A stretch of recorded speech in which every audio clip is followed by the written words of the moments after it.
Mayor Jenderal TNI Novi Helmi Prasetya resmi menjabat sebagai Panglima Komando Daerah Militer Iskandar Muda atau Pangdam Iskandar Muda, menggantikan Mayor Jenderal TNI Muhammad Hasan.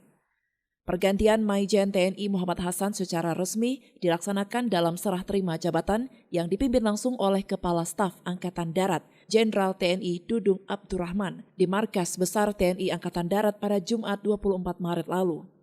Maijen TNI Novi Helmi Prasetya sebelumnya menjabat sebagai Panglima Divisi Infanteri 3 Kostrad. Kini dipercaya untuk menjabat sebagai Pangdam Iskandar Muda menggantikan Maijen TNI Muhammad Hasan yang kini menempati jabatan baru sebagai Pangdam Jaya.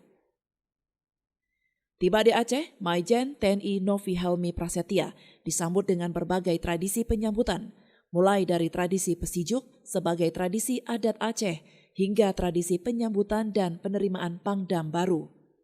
Maijen TNI Muhammad Hasan yang sudah bertugas di Kodam Iskandar Muda sejak 9 Desember 2021 lalu mengucapkan rasa terima kasih kepada prajurit TNI Kodam Iskandar Muda, unsur Forkopimda, serta seluruh masyarakat Aceh yang selama ini telah membantu dan bekerja sama selama dirinya bertugas di Aceh.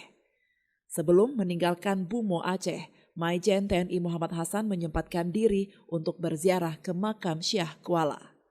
Dari Banda Aceh, Lala Nurmala melaporkan untuk Puja TV Aceh.